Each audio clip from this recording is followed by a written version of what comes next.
Question number 1 है for two independent events A probability of A ये है और बी की ये है, find probability of A intersection B. अब अगर इंडिपेंडेंट इवेंट्स हों तो probability of A intersection B जो है इसका फार्मूला होता है हमारे पास probability of A multiply probability of B. Dot से मुराद क्या होता है? मल्टीप्लिकेशन। प्रोबेबिलिटी ऑफ ए है 0.25 मल्टीप्लाई प्रोबेबिलिटी ऑफ बी है 0.40। अब सिंपल हमने इन दोनों को क्या करना है? मल्टीप्लाई कर लेना है। 0.25 मल्टीप्लाई 0.40 तो ये आ गया 0.1। ठीक है, 0.1। ये है जी क्वेश्चन नंबर 1। उसके बाद है question number 2। A and B, अब यहाँ भी इंडिपेंडेंट इवेंट्स हैं, प्रोबेबिलिटी ऑफ ए और प्रोबेबिलिटी ऑफ बी दी गई है, तो ये आगे हमें मालूम करने के लिए कहा गया। ठीक है,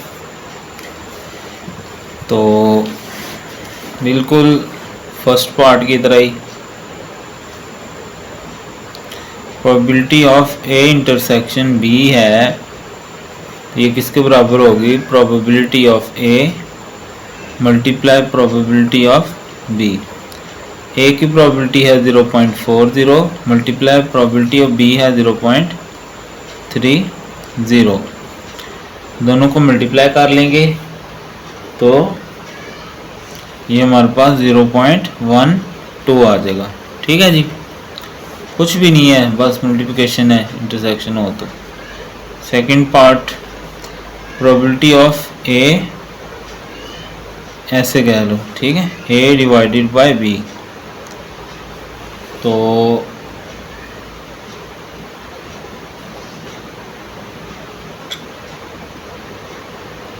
probability of A upon B ये बराबर होता है प्रोबेबिलिटी ऑफ ए के। ठीक है, ये बराबर किसके होता है? प्रोबेबिलिटी ऑफ ए के। ए का क्या है? 0.40।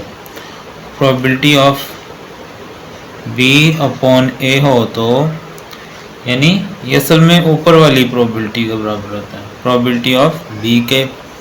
प्रोबेबिलिटी ऑफ बी क्या है? 0.30। ठीक है, उसके बाद अब probability of A union B, इसका फार्मूला होता है probability of A plus probability of B minus probability of A multiply probability of B. ठीक है, प्रोबेबिलिटी ऑफ ए क्या है? 0.40। प्रोबेबिलिटी ऑफ बी क्या है? 0.30। प्रोबेबिलिटी ऑफ ए बी ये हमने निकाली हुई है, ये 0.12 है, तो इन दोनों को ऐड करके इसको माइनस कर देंगे तो 0.58 आ जाएगा हमारे पास। ठीक है, उसके बाद है probability of A complement intersection B complement, तो ये आ जाएगा probability of A complement multiply probability of B complement. ठीक है, अब हमें probability of A complement probability of B complement निकालनी पड़ेगी पहले। ठीक है, तो वो पहले निकाल लेते हैं।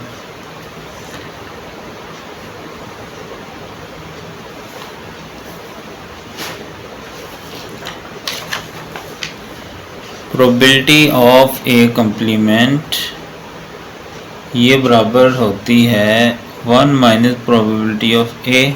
ठीक है, प्रोबेबिलिटी ऑफ ए क्या है? 0.40, तो 1 में से 0.40 निकालें तो 0.60 आ जाएगा। ठीक है, ऐसे प्रोबेबिलिटी ऑफ बी जब निकालेंगे बी कॉम्प्लीमेंट तो वो बराबर होगा 1 minus probability of B. Probability of B है 0.301 में से माइनस करोगे तो 0.70 आ जाएगा। ठीक है, दोनों वैल्यूज आ गई, ये यहाँ रख देंगे। 0.60 मल्टीप्लाई 0.70, दोनों को मल्टीप्लाई कर लें 0.42 आ जाएगा। ठीक हो गया। उसके बाद probability of A complement upon कह लो या डिवाइड कह लो, तो ये बराबर ऊपर वाली की प्रोबेबिलिटी होती है, प्रोबेबिलिटी ऑफ ए कम्प्लीमेंट। तो ये अभी हमने रफ में निकाली है 0.60। और लास्ट वाला है probability of A complement over B complement, और बस यही था। ठीक है, ये 6 पार्ट थे जो हमने हल कर लिए। ठीक है जी, यानी अगर बी ओवर ए होता तो बी आ जानी थी ना। ठीक है, I hope you understand all the questions. Okay, 6.3 question number 3 है 2 डाइस आर कॉस्ट। कॉस्ट का मतलब वही फेंकी गई हैं। ठीक है, even is a event that 6 appears on at. पहले तो हम डाइस फेंक के उसका बना लेते हैं। ठीक है, जब डाइस फेंकी जाती है ना तो क्या क्या हो सकता है, यानी लूडो पे क्या होता है 1 2 3 4 5 6, और दूसरी पे क्या आ सकता है 1 2 3 4 5 6। तो जब इकट्ठा करेंगे तो ठीक है, 1 के साथ 1 आ सकता है, 1 के साथ 2 3 4 5 6, ऐसे ही 2 के साथ 3 5, और ऐसे ही 6 के साथ 1 आ सकता है, 6 के साथ 2 आ सकता है, 6 के साथ 3 आ सकता है, और 6 के साथ 4 5 और 6। यानी ये हमारा क्या है, सैंपल है। ठीक है, ये हमारा सैंपल है। और अगर हम n ऑफ s निकालें, इनको काउंट करें ना, तो ये 36 बनेंगे। ठीक है, अब आगे चलते हैं। अब हमें क्या कहा गया है कि E1 एक इवेंट है कि 6 अपीयर्स ऑन एट लीस्ट लिखना था, चले लास्ट लिख दिया, at 6 appears on at last 1 die, कम से कम एक पर 6 आए। E2 क्या है 5 अपीयर्स ऑन एग्जैक्टली 1, सिर्फ एक पे ही आए 5, ज़्यादा पे नहीं आए। और E3 3 इवेंट है, यानी कि same number of appears on both die. ठीक है, तो पहले इवेंट बना लेते हैं और फिर देखते हैं कि नीचे क्या कह रहा है।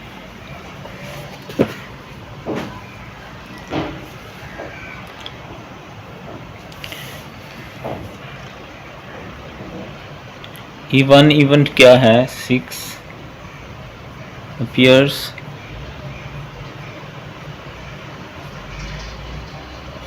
ऑन एट लीस्ट 1 डाई, यानी एक डाई पे कम से कम 6 आ जाए। तो यहाँ से निकाल लेते हैं। 1 6 है, 2 6 3 6 4 6 5 6। ठीक है, और फिर ये लास्ट वाली पूरी लाइन है 6 1 6 2 6 3 6 4 6 5 और 6 6। ठीक है, अभी इनको काउंट कर लें। n of E1 1 2 3 4 5 6 7 8 9 10 11। ओके हो गया जी। और अगर मैं इसकी प्रोबेबिलिटी भी निकाल लूँ, प्रोबेबिलिटी ऑफ E1, तो ये आपको याद ही है, ऊपर हम इवेंट की तादाद लिखते होते हैं और नीचे टोटल सैंपल की। तो E1 की ये 11 है और टोटल सैंपल है 36। ठीक है, ऐसे ही E2 इवेंट है, उसमें क्या कहा गया है 5 अपीयर्स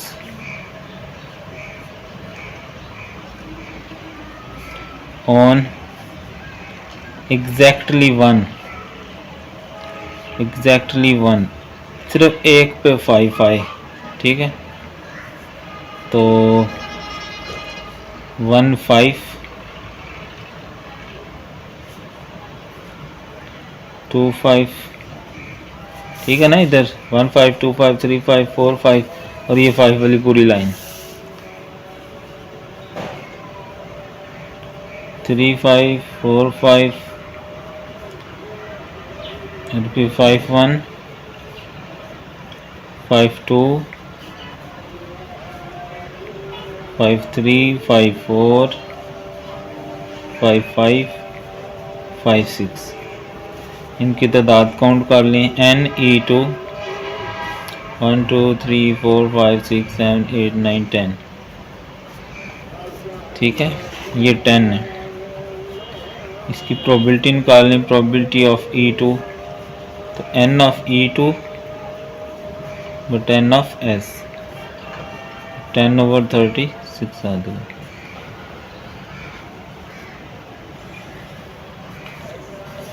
और फिर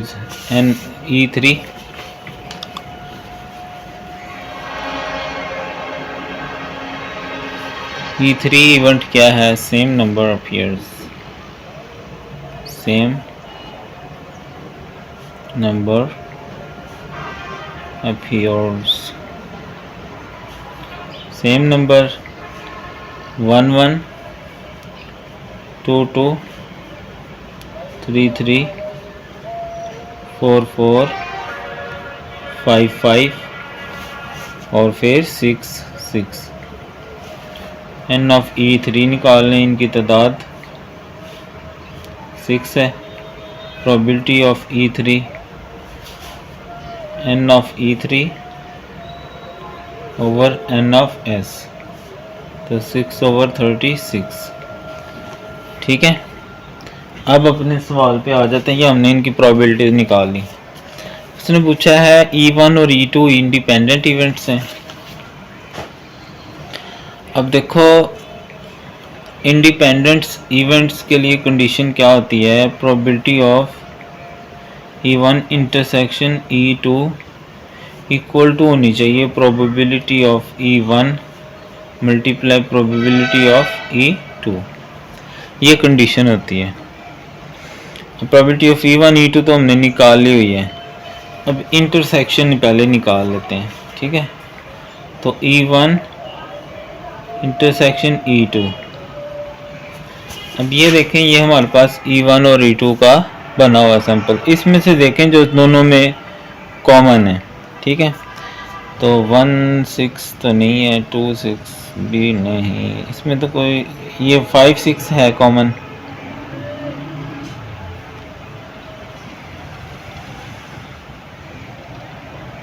फाइव सिक्स 6 5 भी आना था। 1 2 3 4 5 6 7 8 9 10 तो पूरी है, तो कैसे 1 5 5 1 2 5 5 2 3 5 5 3 4 5, कौन सा पेयर है, ये भी पेयर है, ये भी पेयर, ये भी पेयर। 5 5 नहीं आना था, ठीक है। 5 6 और 6 5, ये मिस्टेक हो गई, ठीक है, क्योंकि एग्जैक्टली 1 कहा गया था ना, एक पे आए, दोनों पे नहीं आना चाहिए। सॉरी, ये आपने सही कर लेना। अब दोनों में अगर हम कॉमन देखें तो 6 5 और 5 6 आ रहा है, तो इनकी तादाद n कितनी है इंटरसेक्शन E1 E2 की, ये 2 हैं।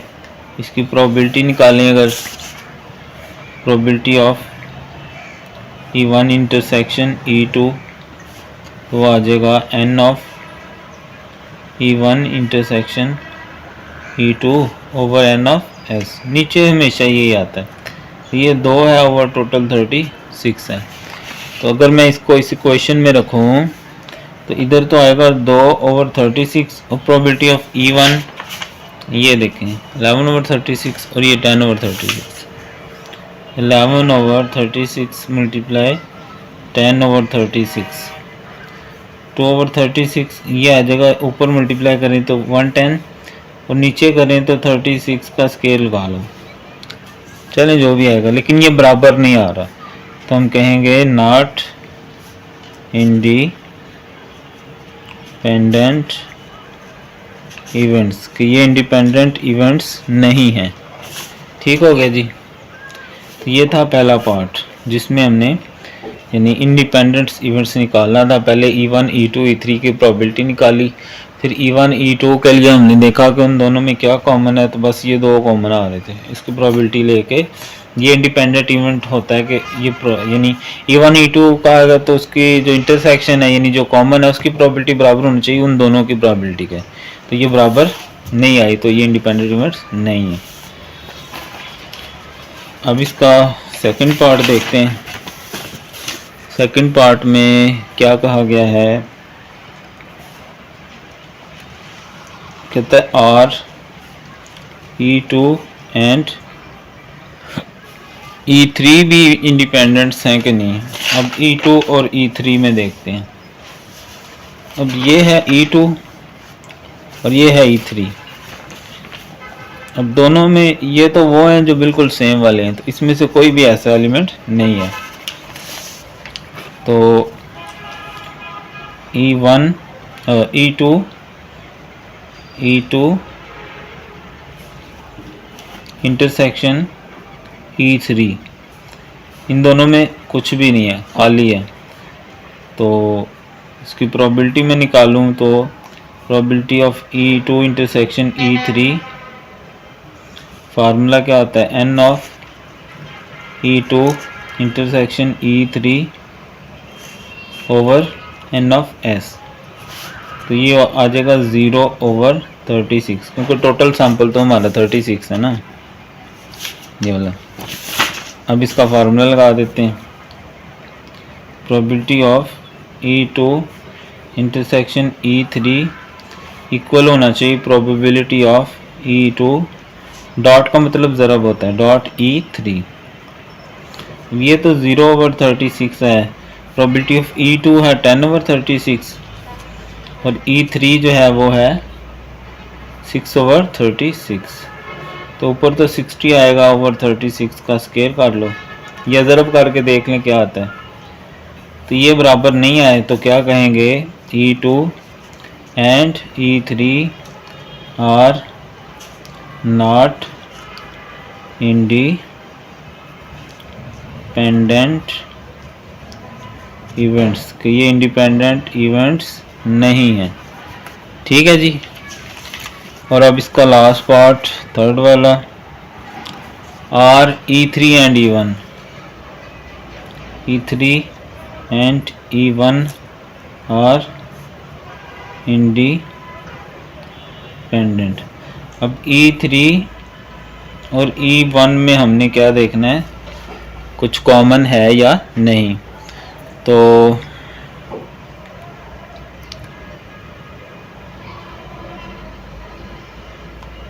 E3 और E,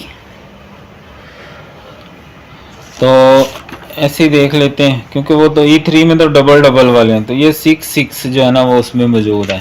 ठीक है, तो इंटरसेक्शन में क्या आ जाएगा, 6 और 6। ठीक है, तो इसकी तादाद कितनी है, n of E3 intersection E1, यानी इनकी तादाद कितनी है, ये एक ही दफ़ा आया हुआ है।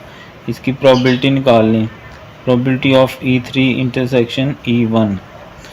तो फार्मूला क्या होता है, n of E3 intersection E1 over n of s। तो ये 1/36 आ जाएगा। ठीक है, तो फार्मूला लगा लेते हैं इसका इंडिपेंडेंट इवेंट्स के लिए।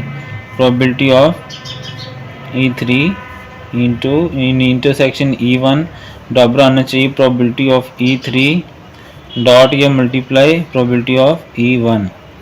ये आया है 1/36। प्रोबेबिलिटी ऑफ E3 क्या है हमारे पास, 6/36 और E1 क्या है 11/36। तो ऊपर आ जाएगा 66 और नीचे आ जाएगा 216 मल्टीप्लाई करने से, तो ये फिर बराबर नहीं आए, यानी तीनों ही बराबर नहीं आए। ठीक है, तो तीनों का आप क्या लिखोगे, इसका भी ये आएगा E3 and E1 are not independent events. ठीक है जी, सबसे पहले हमने इसका सैंपल बना लिया, 2 डाई थ्रोन का कहा गया था, NF36, इनको काउंट कर लेना। उसके बाद उसने कहा E1 इवेंट है 6 अपीयर ऑन एटलीस्ट, एक डाई पे कम से कम 6 आए, तो ये सारी थी 11 बनी। इसकी प्रोबेबिलिटी निकाली उस सैंपल की तादाद बटा टोटल सैंपल की तादाद।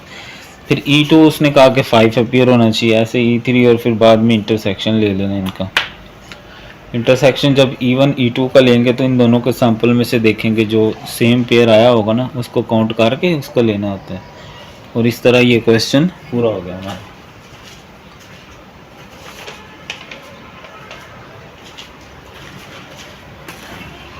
अब है जी question number 4। For 2 rolls of balanced die, एक डाई को हमने 2 दफ़ा रोल करना है, प्रोबेबिलिटी निकालने के पहले 5 आए यानी पहली दफ़ा में, और दूसरी दफ़ा में लेस देन 4 आए। तो करते हैं।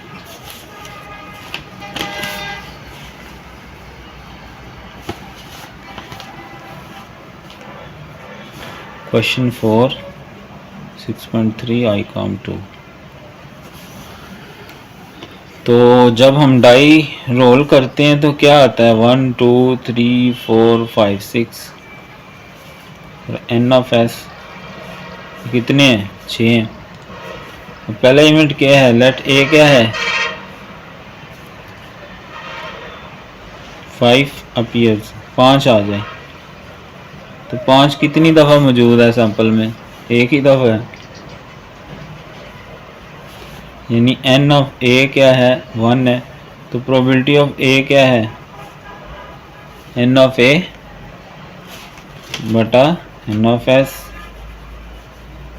तो 1/6। ठीक है, इसी तरह लेट बी जो है वो क्या है लेस देन 4, 4 से छोटा क्या हो सकता है 1 2 3, तो एन ऑफ बी यानी इनकी तादाद कितनी है 3, तो प्रोबेबिलिटी ऑफ बी क्या आएगी एन ऑफ बी बटा एन ऑफ एस, तो ये 3/6 आ जाएगा। अब दोनों का हमने इंटरसेक्शन ले लेना, probability of A intersection B, तो probability of A dot probability of B, तो ए 1/6 है और बी 3/6 है, तो 3/36। कटिंग करनी है तो कर सकते हैं।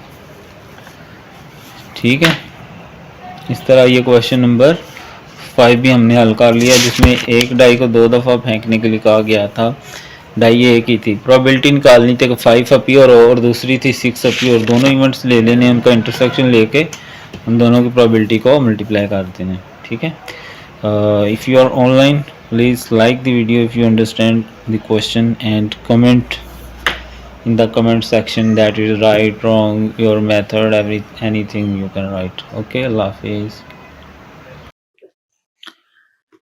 Question number 5. 3 missiles are fired at a target. कहते हैं 3 मिसाइल टारगेट किए गए हैं। If the probability of hitting मतलब hitting HI, यानी वो मिसाइल जहां पर हमने जाके नहीं लगेंगे जिसके लिए छोड़े, वो ये है 1 2 3। If the missiles are fired independently, अलग-अलग independently छोड़े गए हैं, प्रोबेबिलिटी क्या होगी कि ऑल मिसाइल हिट करते हैं और दूसरी क्या है नॉट हिट करते हैं। ठीक है, तो शुरू करते हैं। अब चूंकि 3 इवेंट्स हैं तो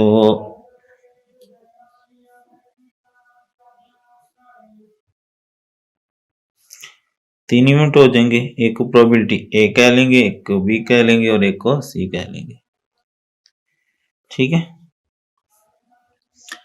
अब जो पहला है 0.4, दूसरा 0.5 और तीसरा 0.6। अब चूंकि ये इंडिपेंडेंट इवेंट्स हैं और वो सारे ऑल हिट करेंगे या नहीं, तो इसके लिए probability of A intersection B intersection C इकट्ठा ही आ जाएगा तीनों का। तो 0.4 मल्टीप्लाई 0.5 मल्टीप्लाई 0.6, तीनों को क्या करेंगे मल्टीप्लाई कर लेंगे, 0.12 आ जाएगा हमारे पास। ठीक है जी, ये क्या है, ऑल हिट द टारगेट। ठीक है, ये क्या थी, ऑल हिट द टारगेट। जो दूसरा है वो क्या है, नॉट हिट द टारगेट। अब जब नॉट हो तो उसको कॉम्प्लीमेंट लेना होता है, यानी ए वाले का कॉम्प्लीमेंट।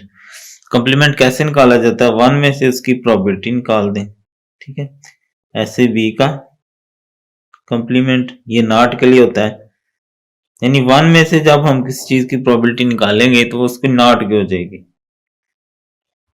तो probability of C not equal to 1 minus probability of C. अब ये वैल्यूज दी हुई हैं, इनको 1 में से माइनस कर देंगे, 1 माइनस 0.4, 1 माइनस 0.5, 1 माइनस 0.6। ठीक है,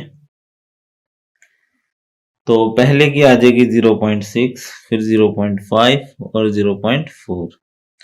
तो अब इन तीनों की प्रोबेबिलिटी निकाल लेंगे, probability of A complement intersection B complement intersection C complement. तो इधर इनकी वैल्यूज आ जाएंगी, 0.6 मल्टीप्लाई 0.5 मल्टीप्लाई 0.4, तीनों को मल्टीप्लाई कर लें। ठीक है, तो ये था हमारा क्वेश्चन नंबर 5, जिसमें 3 मिसाइल कहा गया था कि फिट फायर किए गए वो हिट करेंगे या नहीं, उसकी प्रोबेबिलिटी ये दी गई है, यानी तीनों की ए बी सी के। और ये निकालना था कि वो हिट करते हैं कि नहीं, और दूसरा था कि नॉट हिट करते हैं कि नहीं। तो इंडिपेंडेंट इवेंट्स हैं सिर्फ इनको मल्टीप्लाई कर देंगे। ठीक है, अब इसका अगर आप कंप्लीट फार्मूला लिखना चाहो तो ये ऐसे होगा, probability of A intersection B intersection C equal to probability of A multiply probability of B multiply probability of C. ठीक है, ये लिख के फिर ये कर सकते हैं, ऐसे भी किया जाए। इसी तरह इसका फार्मूला आप ऐसे बना सकते हैं, probability of A complement intersection B complement intersection C complement equal to probability of A complement into probability of B complement into probability of C complement. ठीक है, इस तरह ये सवाल हमने हल कर लिया। बुक तकरीबन कंप्लीट हो गई है, मैंने एक एक क्वेश्चन करवाया हुआ है। अगर आप ऑनलाइन है तो कमेंट जरूर किया करें कि समझ आई नहीं आई, और वीडियो को लाइक भी जरूर किया करें।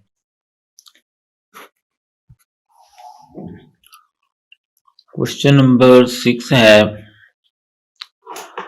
ए एंड बी 12 ए और बी ने 12 गेमें खेली हैं चेस की। चेस एक गेम होती है, अगर आपने देखा हो, उसमें ऐसे उन्होंने रखे होते हैं, उठा के कभी उधर रखते हैं, कभी उधर कभी उधर, ऐसे 6 गेम्स ए ने विन किए, 4 बी ने विन किए, और 2 गेम्स टाई हो गए हैं। ठीक है, ना वो जीता ना वो जीता। अब वो कहते हैं कि हम एक टूर्नामेंट खेलते हैं जिसमें हम 3 गेमें खेलेंगे। प्रोबेबिलिटी निकालो कि ए विन करेगा सारी, 2 गेमें टाई हो जाएंगी, एक दफा ए जीतेगा फिर बी फिर ए, ऐसे। ठीक है, तो पहले तो हम इसकी प्रोबेबिलिटी निकाल लेते हैं।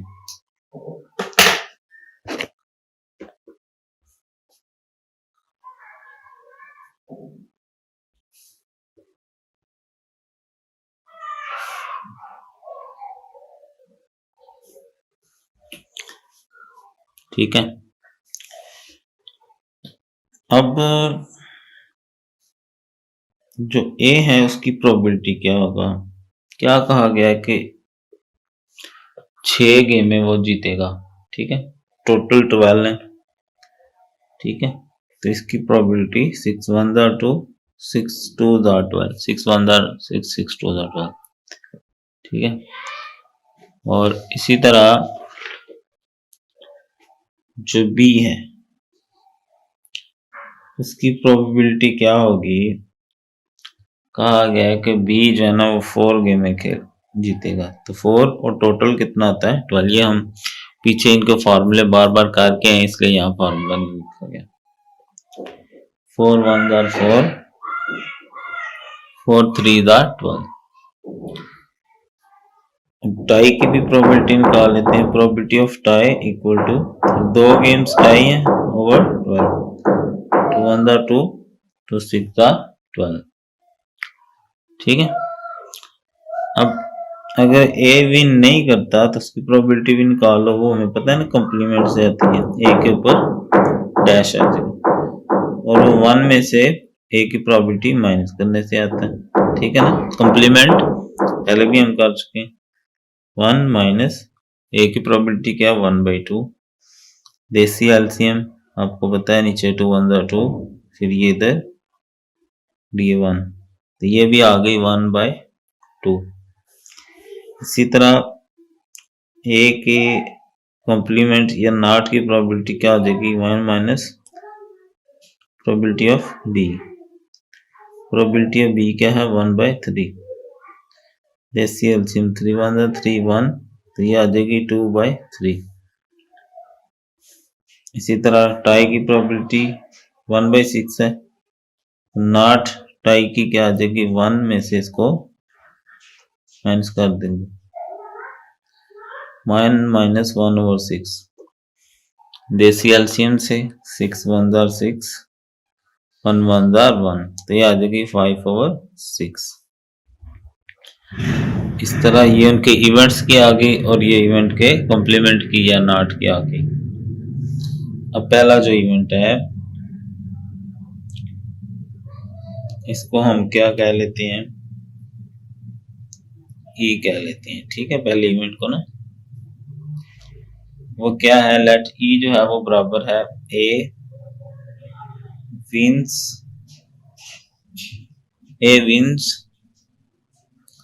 ऑल 3 गेम्स, ठीक है, यानी प्रोबेबिलिटी ऑफ ई बराबर उसने कहा ए ही सारे गेम्स जीत जाता है, यानी पहली भी ए नहीं जीत ली, दूसरी भी ए नहीं जीत ली और तीसरी ने वो भी ए नहीं जीत ली, ठीक है, यानी पहली भी दूसरी भी तीसरी भी तीनों का इंटरसेक्शन वाली प्रोबेबिलिटी बन जाएगी, तीनों ही ए जीत रहे हैं। तो अब इकट्ठा हो गया है तो कैसे करेंगे, probability of A multiply probability of A, यानी लैदा करेंगे जब मल्टीप्लाई प्रोबेबिलिटी ऑफ ए, 3 दफा ए हो गया है तो 1 2 3 लगा देंगे। ए की प्रोबेबिलिटी कितनी है 1/2, इसके लिए भी 1/2, इसके लिए भी 1/2 और इसके लिए भी, तो ये 1/2 2 4 4 2 8 हो जाएगी, ठीक है। जब इकट्ठा आ जाए सबके लिए तो वो कॉम्प्लीमेंट वाला हो जाएगा हमारा। अब दूसरे पे आ जाए, दूसरा जो इवेंट है इसको हम ऊपर वाला ई था इसको E1 कह लेंगे। अब 2 गेम्स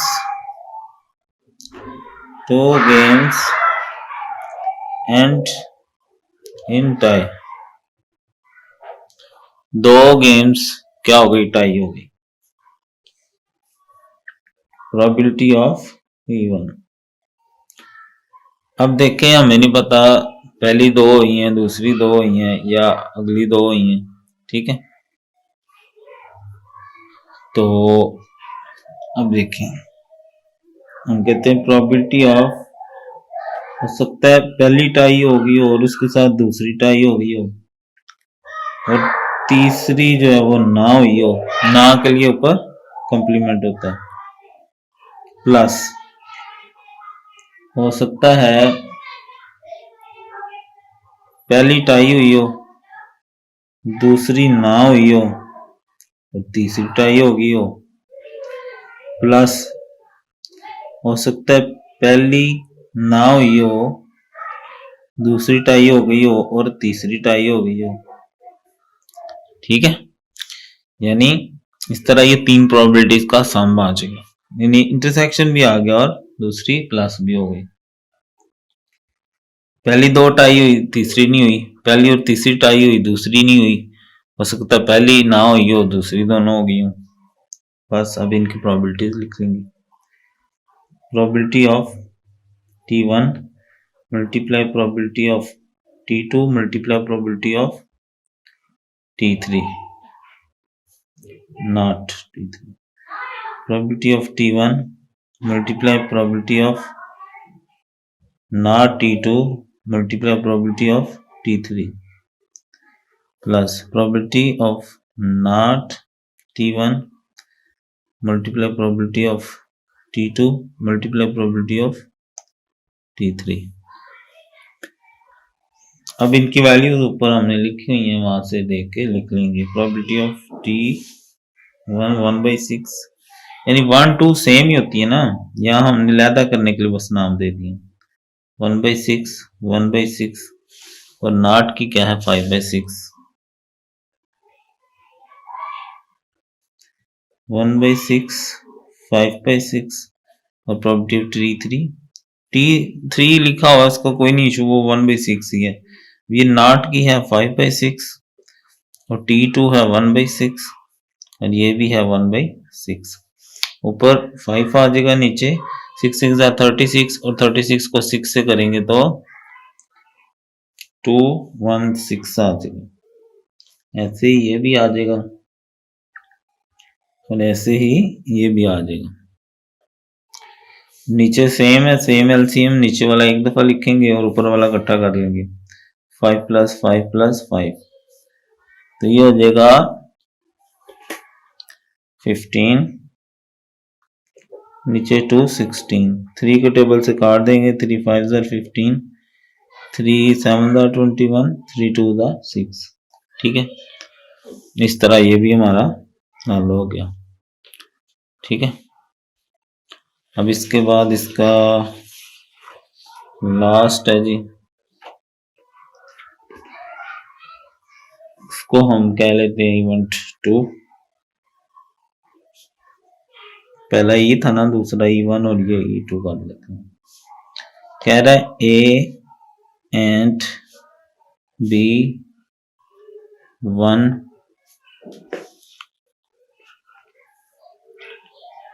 alternate। ठीक है, अब ये कैसे होगा ये देख लेंगे। प्रोबेबिलिटी ऑफ E2 कहता है हो सकता है A पहले जीते फिर B फिर A, तो यानी हो सकता है क्योंकि 3 दफा खेलनी है ना, A जीत गया फिर B जीत गया और फिर A जीत गया, प्लस ये हो सकता है कि B जीत जाए फिर A जीत जाए फिर B जीत जाए। ठीक है, अल्टरनेट का ये मतलब होता है ना, अगर A जीता फिर B फिर A, क्योंकि 3 दफा गेम खेलनी है। इसी तरह B जीत गया अगर पहले फिर A फिर B, A 2 दफा है यहाँ 1 2 कर देंगे, B 2 दफा है 1 और 2 कर देंगे। ठीक है, अब इनकी बस प्रोबेबिलिटी ऑफ A1 का मतलब A की ही लिखनी है value, multiply probability of B multiply probability of A2, probability of B1 multiply probability of A multiply probability of B2। अब A1 की probability है 1/2, B की probability है 1/3 और A की फिर वही 1/2, B की 1/3, A की 1/2, B की फिर 1/3। ऊपर 1 नहीं आएगा, नीचे 2 3 6 6 2 12, ऊपर 1 नीचे 12। सेम एलसीएम नीचे एक दफा लिखेंगे और ऊपर वाला इकट्ठा कर लेंगे। 1 plus 1 2 over 12, 2 1 the 2, 2 6 the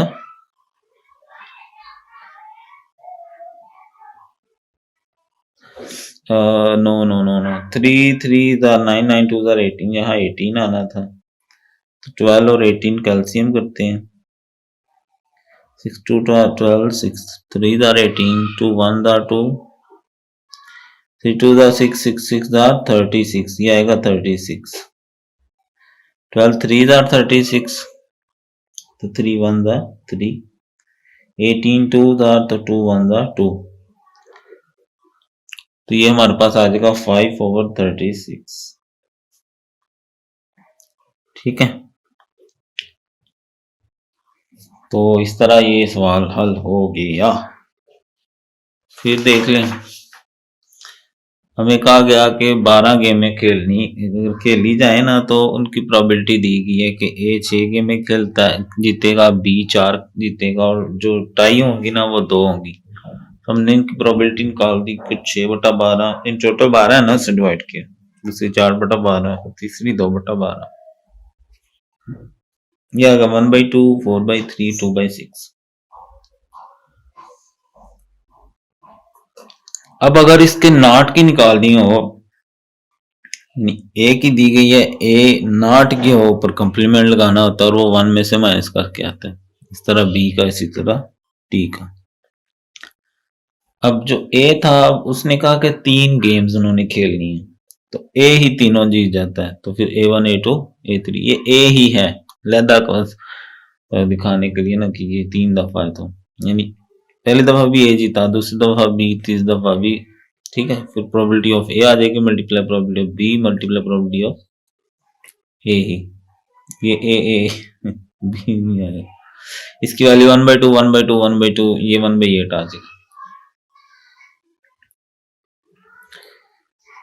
इसी तरह अब कहता है 2 गेम्स टाई हो जाए, हो सकता है पहली 2 टाई हो, तीसरी ना हो, पहली तीसरी टाई हो, दूसरी ना हुई हो, क्योंकि टोटल 3 गेम्स खेलनी है उन्होंने, पहली टाई ना हो, दूसरी 2 टाई हो जाए, ठीक है। इस तरह ये वैल्यूज हमने बनाई, probability of T1 plus probability T2 T3 not,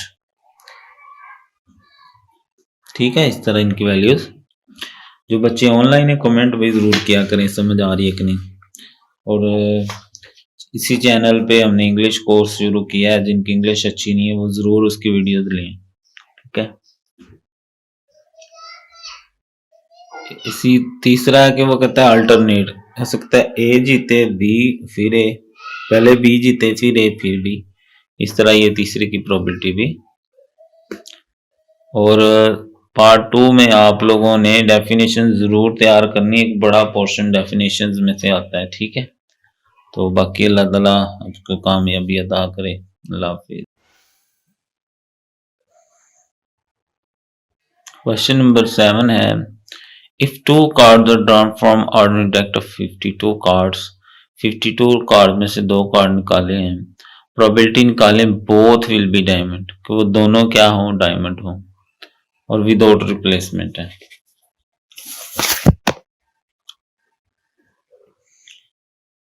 52 card में अगर हम देखें ना, आगे 26 होते हैं रेड और 26 ब्लैक होते हैं, और उसमें डायमंड कितने होते हैं, 13, ठीक है।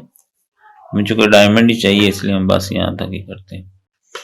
तो अब 52 में से 13 कितने होते हैं, डायमंड होते हैं, ठीक है।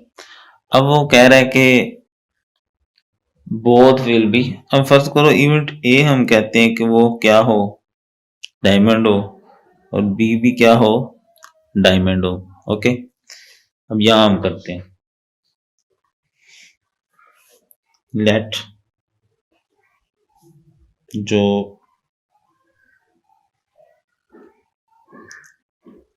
इवेंट ई क्या लेते हैं, E equal to both will B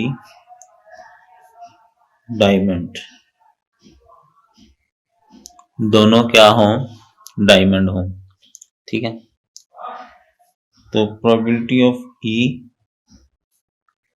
is equal to probability of A intersection B, यानी एक इवेंट ए हमने कहा ना कि ए क्या होगा, डायमंड, और बी फिर क्या होगा, डायमंड ही होगा।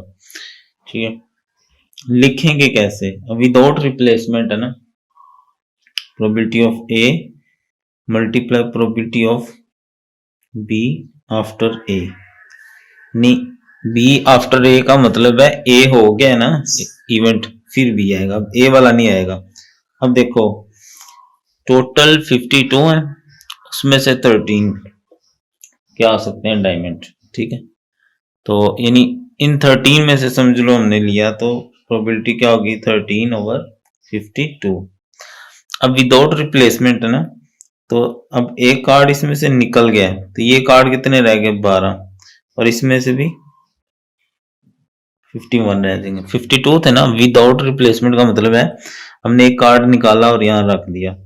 अब ठीक है, तो अब ये कितने रह गए, यानी अगर पहला डायमंड था तो वो तो निकल गया ना, 12 रह गए, और टोटल 52 थे, अब कितने रह गए, 51। तो बी के लिए फिर क्या हो जाएगा, 12/51। ठीक है, इस तरह ये सिंपल सा क्वेश्चन था हमारे पास। बोथ विल बी डायमंड का मतलब यानी, और साथ विदाउट रिप्लेसमेंट का मतलब है कि प्रोबेबिलिटी ऑफ ए लेंगे।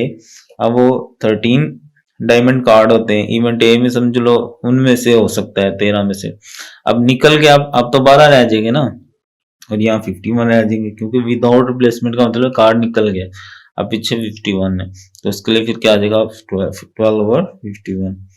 अब इसको मुझे सिंप्लीफिकेशन करना है, तो 12 और मल्टीप्लाई 13 करेंगे तो हमारे पास आ जाएगा 156। नीचे इन दोनों को करेंगे तो 2652। तो ये हमारे पास, अब अगर मजीद इसको आपने सिंप्लीफिकेशन करनी है तो कर सकते हैं। 2 7 14, 2 8 16, 2 1 2, 2 3 6, 2 2 4, 2 6 12, 2 3 6, 2 9 18, 2 6 12, 2 6 12, 2 3 6। उसके बाद अगर हम इसका टेबल कैलकुलेटर 39%,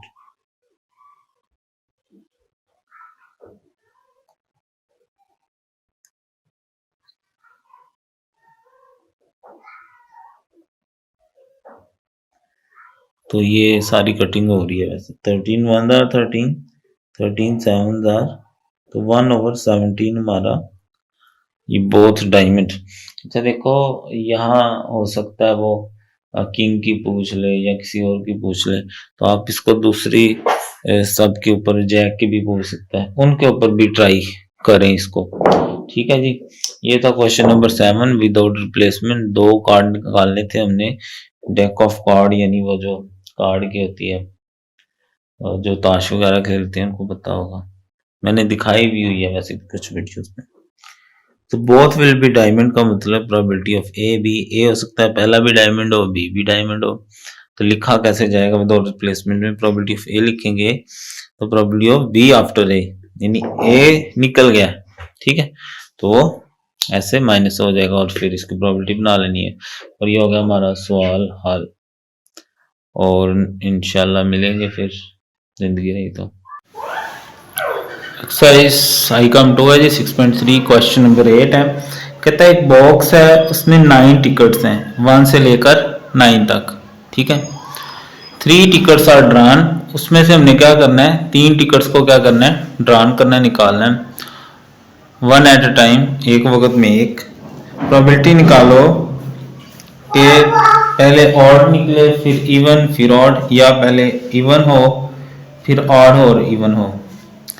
अंदर जो है वो इंटरसेक्शन वाला बनाने का और दरमियान में प्लस वाला, ठीक है, और मिक्स आ गए दोनों, ठीक है। सबसे पहले हम सैंपल लिखते हैं अपना कि आपके लो के लिया गाते हैं, हाँ जूता पहनो ठंड लग जाएगी।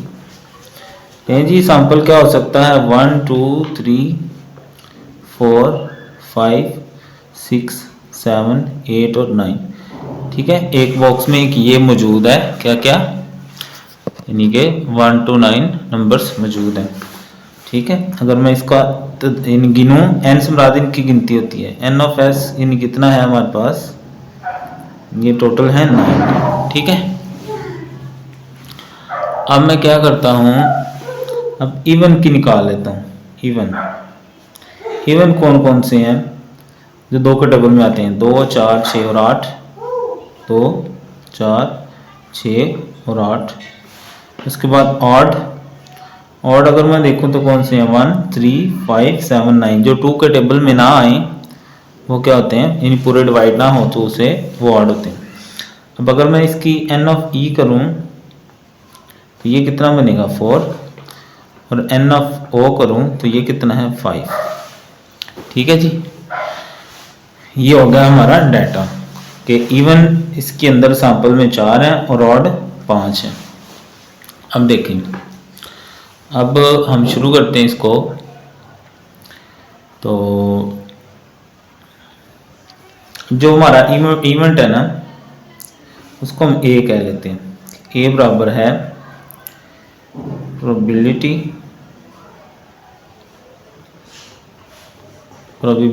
ऑफ 3 टिकट्स ड्रॉन, कि हमने 3 टिकट्स ड्रॉन किए हैं, उनकी प्रोबेबिलिटी। ठीक है, कैसे आएगा, प्रोबेबिलिटी ऑफ ए बराबर, अब देखें बराबर प्रोबेबिलिटी।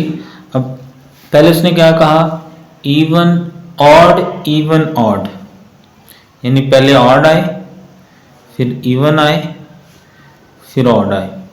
ठीक है, या का और का मतलब प्लस होता है। ठीक है, या प्रोबेबिलिटी क्या हो, पहले इवन हो, फिर ऑड हो और फिर इवन हो, क्योंकि हमने क्या करने हैं, इकट्ठे निकालने ना, तो इंटरसेक्शन हो जाएगा आपका, इवन इंटरसेक्शन ऑड इंटरसेक्शन फिर इवन, यानी पहले ऑड हो फिर इवन फिर ऑड, या पहले इवन फिर ऑड फिर इवन। अब देखें 2 दफ़ा आ गया ना हमारे पास ये जो है इवन ऑड, तो फिर एक को हम 1 कह देंगे और एक को 2 कह देंगे। ठीक है, एक को 1 कह देंगे और एक को 2, और इसको एक ही दफ़ा 1 लिख दो, नहीं लिखना तो ना लिखो। दूसरी दफ़ा ये 2 दफ़ा है, इनको भी 1 और 2 कर देंगे, और ये एक ही दफ़ा है इवन, तो इसको 1 कर देंगे। ठीक है जी, ये होगी यहाँ तक आपको क्लियर। अब देखें इसको खोलेंगे कैसे, इंटरसेक्शन में देखें। सबसे पहले हम लिखेंगे जी प्रोबेबिलिटी ऑफ, जो फर्स्ट ऑड हमने निकालना है उसकी मल्टीप्लाई। अब देखें जब पहला ऑड निकल जाएगा ना अंदर से, पहला ऑड अंदर से निकल जाएगा, तो उसको फिर कैसे इसमें शामिल किया जाएगा, प्रोबेबिलिटी ऑफ, यानी आगे ये है ना, प्रोबेबिलिटी ऑफ E1 आफ्टर, यानी ये निकल गया O1। और से देखें पहला वैसे आ जाएगा, इसमें भी ऐसे आ जाएगा। दूसरा कैसे आएगा, ये लिखेंगे, ये आफ्टर का मतलब है इसके बाद, यानी ये हम निकाल चुके ना, पहले ये लिखा है, इसमें से ये निकल जाएगा, मल्टीप्लाई प्रोबेबिलिटी ऑफ। अब तीसरा क्या है हमारे पास, O2 आफ्टर, ये निकाल चुके हैं आफ्टर O1। ठीक है, इंटू इंटरसेक्शन E1। कोर्स से देख लें, प्रोबेबिलिटी इसकी मल्टीप्लाई इसकी आफ्टर इसके, और ये चूंकि अब कहेंगे इसको, अब इसको क्यों नहीं लिखा इसके साथ, इसको क्यों लिखा है, क्योंकि ये हम दोबारा ऑड वाले खाने में से सिलेक्शन करेंगे जाके। जो दूसरा ऑड आएगा ना वो असल में पहले वाला निकल चुका, उसके बाद आएगा, और साथ फिर E1 वाली। ठीक है, आगे ये सेम ऐसे ही होगा, ये देखें पहला वैसे probability of E1 into probability of odd 1 after E1 into probability of, अब देखो E2, अब ये E1 है ना, तो इसने E1 वाले के साथ जाना है, आफ्टर, इसका मतलब था आफ्टर E1 और इंटरसेक्शन O1। ठीक हो गया जी, ये आ गई। अब हम इसकी प्रोबेबिलिटीज की वैल्यूज लिख लेंगे। ठीक है,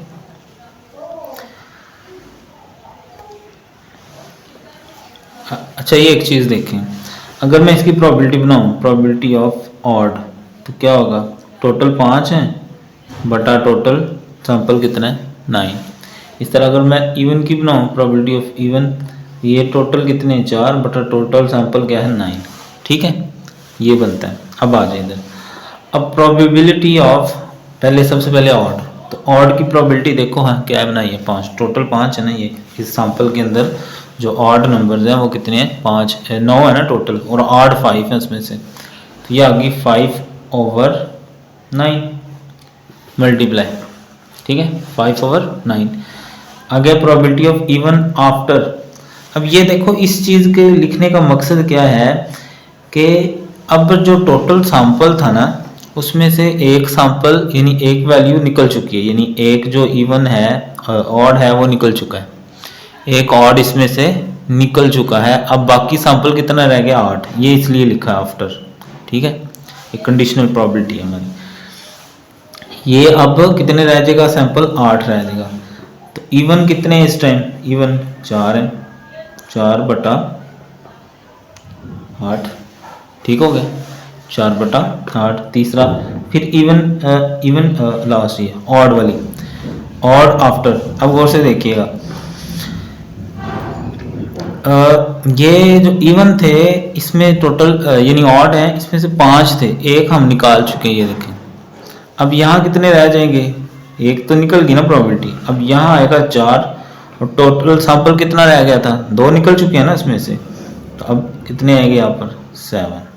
ठीक है, गौर से देखें, पहले में तो डायरेक्ट आ गया ना 5/9, दूसरे में अब सैंपल में से एक वैल्यू निकल गई है, तो इवन में 4 पूरी है, 4/8 आ जाएगा। अब एक इवन निकल गया, एक ऑड निकल गया, ऑड और इवन एक एक निकल गए।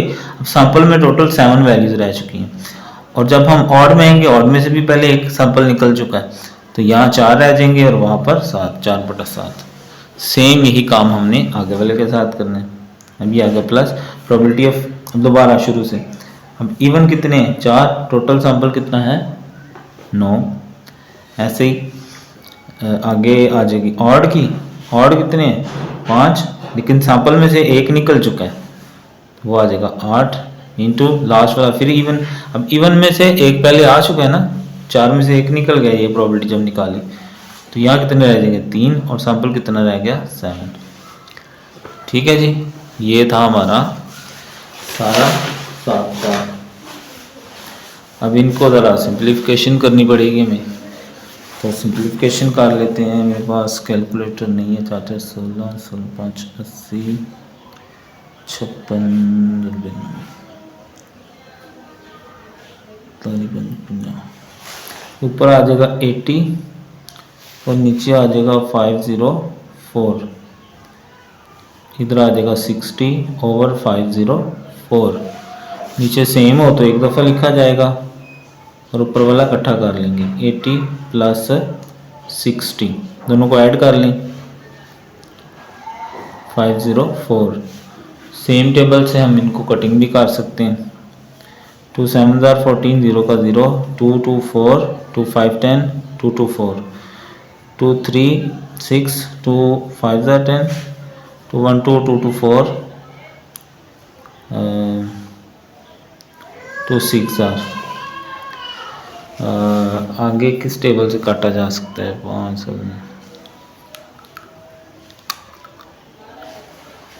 7 से, 7 5 35, 7 1 7, 5 7 8 56, 5/18 आ जाएगा हमारे पास। ठीक है जी, अब इसको दोबारा देख लीजिएगा, शायद देख लेता हूँ आंसर इसका क्या है। ठीक है जी, ओके हो गया। दोबारा देख लें, मैं क्विक रिवीजन कर देता हूँ इसकी। सैंपल दिया गया है, कहता है 9 नंबर्स तक सैंपल है, उसमें से इवन और ऑड की प्रोबेबिलिटी निकालनी है। पहले इवन हो, फिर ऑड हो, फिर ऑड हो, ऑड इवन ऑड या इवन ऑड इवन हो। तो हमने देखा टोटल सैंपल 9 है, इवन उसमें से 4 हैं, उसकी प्रोबेबिलिटी निकालें तो 4/9 आएगा। अगर ऑड की प्रोबेबिलिटी निकालनी हो तो ये 5 है, 5/9 आ जाएगा। अब हमने इवेंट का नाम रख दिया लेट कि वो ए है जिसमें से 3 टिकट्स ड्रॉन करनी है। तो ठीक है, 2 इवन हो गए तो 1 2 कर दिया, और इस तरह यहाँ इवन 2, ये ऑड हो गए सॉरी 1 2, तो ये 1 2। तो ऑड की प्रोबेबिलिटी सबसे पहले आ गई है। जब इसकी बनाएंगे तो इसमें से आफ्टर हो 1, यानी ये एक निकल गया होगा। जब तीसरा आएगा उसमें से एक ही वो निकल गया होगा और ऑड तो पहले निकला होगा।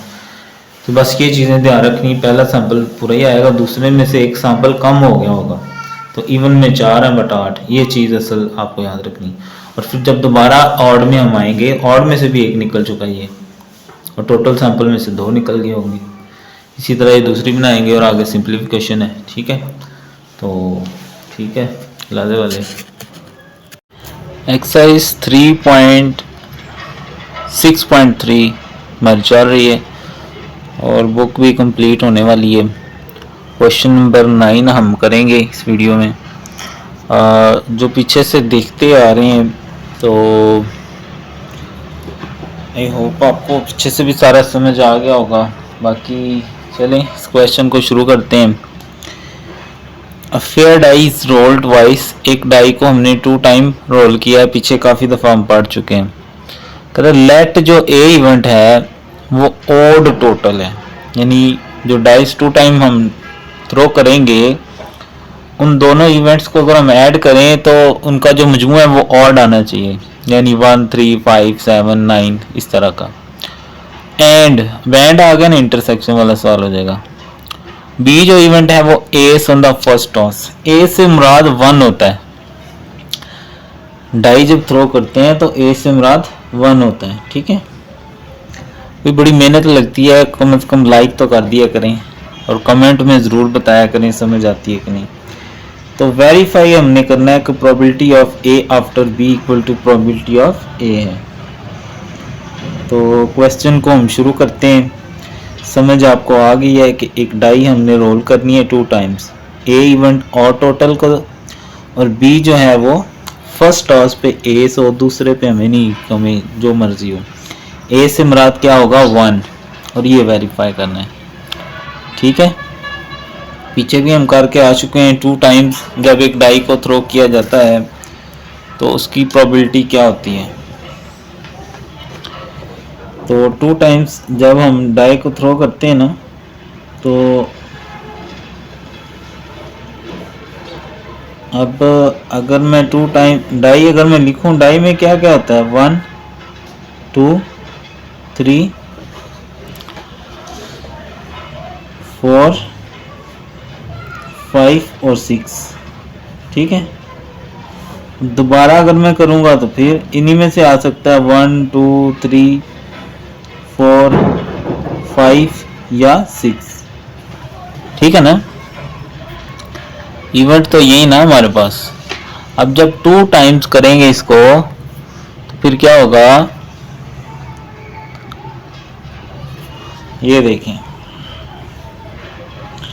1 के साथ 1 आ सकता है, 1 के साथ 2 आ सकता है, 3 आ सकता है, 4 आ सकता है, 1 के साथ 5 आ सकता है, या 1 के साथ 6 आ सकता है। ठीक है, इसी तरह जब 2 लेंगे, 2 के साथ 1 आ सकता है, 2 आ सकता है, 3 आ सकता है, 4 5 6 आ सकता है। ठीक है, 2 के साथ 1, 2 के साथ 2, 2 के साथ 3 4 5 या 6। ऐसे ही 3 के साथ 1 आ सकता है, 3 के साथ 2 आ सकता है, 3 के साथ 3 आ सकता है, 4 आ सकता है, 5 और 6।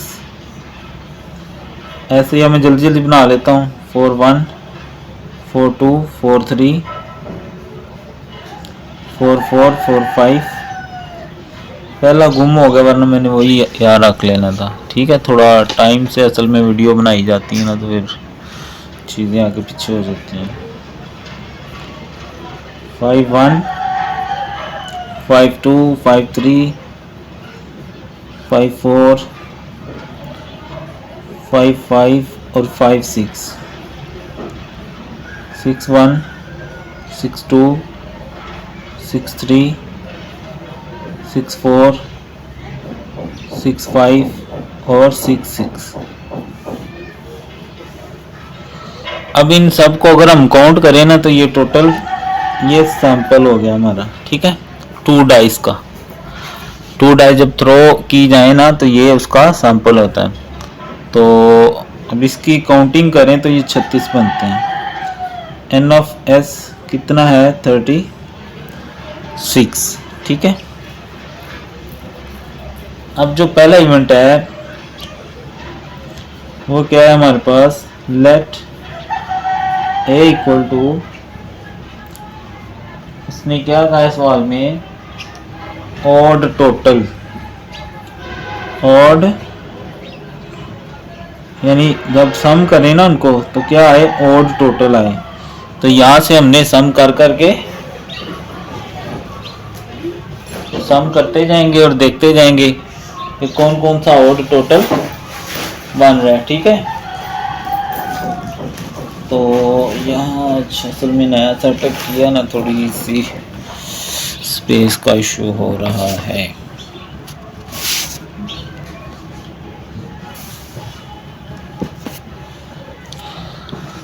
अब इनको ऐड करके हम देख लेंगे किस किस का जो है ना वो और टोटल बन रहा है हमारे पास। ठीक है, तो यहाँ देखें ये 3 ऑड बन रहा है। अच्छा, ये पहला 1 1 आना था। ठीक है, ये ऑड बन रहा है, ये ऑड बन रहा है, ये भी ऑड बन रहा है, ये भी ऑड, ये भी ऑड, ये भी ऑड। ठीक है, ये मैं सारे यानी आपने यहाँ ऐड करके देख लेने कौन कौन सा जमा करने से ऑड आता है, वो सारा आपने लिख लेना है। ठीक है, तो यहाँ मैं लिख लेता हूँ 1 2 1 4। ठीक है, 1 2 1 4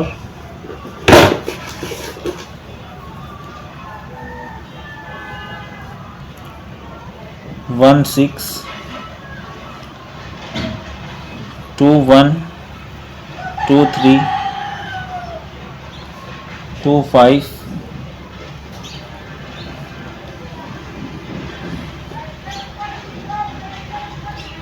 3 2 3 4 3 6 3 2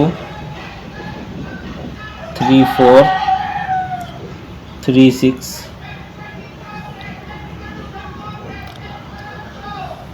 उसके बाद 4 1 4 3 4 5 4 1 4 3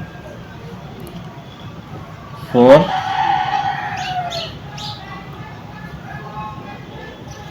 5। उसके बाद 5 2 5 4 5 6। उसके बाद 6 1 6 3 6 5। ये सारे देख लें, वो है कि अगर इनको हम जमा करें तो ऑड नंबर बनता है। 2 + 1 3 ऑड होता है, 4 + 1 5 ऑड होता है, 1 + 6 ये भी ऑड होता है। अब इनको काउंट कर लें। एन ऑफ ए 1 2 3 4 5 6 7 8 9 9 और 9 18 बनते हैं। इसकी प्रोबेबिलिटी निकाल लें। प्रोबेबिलिटी ऑफ ए बराबर एन ऑफ ए बटा एन ऑफ एस। तो ये 18 है, टोटल 36 है। कटिंग करेंगे तो 1/2 आ जाएगा। अब दूसरा इवेंट जो कि ए से on the first toss. Let B equal to क्या है? S on first toss. S मैंने बताया ना 1। ठीक है, अब देखें 1 वाले कौन से हैं जिनमें शुरू में 1 है, ठीक है। ये देखें, ये पहली पूरी लाइन वो है जिनमें पहले क्या आ रहा है, 1 आ रहा है, 1 1 1 2 1 3 1 4 1 5 1 6, तो ये यहाँ आ जाएंगे 1 1 1 2 1 3 1 4 1 5 और 1 6। तो इसकी प्रोबेबिलिटी भी निकाल सकते हैं, ठीक है। प्रोबेबिलिटी ऑफ बी निकाल लें, एन ऑफ बी बटा एन ऑफ ए। ये कितने हैं, 6 हैं, 1 2 3 4 5 6, टोटल 36। अब यहाँ प्रोबेबिलिटी ए इंटरसेक्शन बी भी निकाल लें, ए और बी में क्या दोनों में कॉमन है। अब देखें इन दोनों इवेंट्स में हमने देखना है सेम क्या क्या है। 1 2 उसमें भी है, 1 3 नहीं है, 1 4 मौजूद है, ये देखें, और फिर 1 6 मौजूद है, तो ये दोनों में मौजूद है। कौन कौन से, 1 2 1 4 1 6। तो अब देखें ये हम कैसे करेंगे।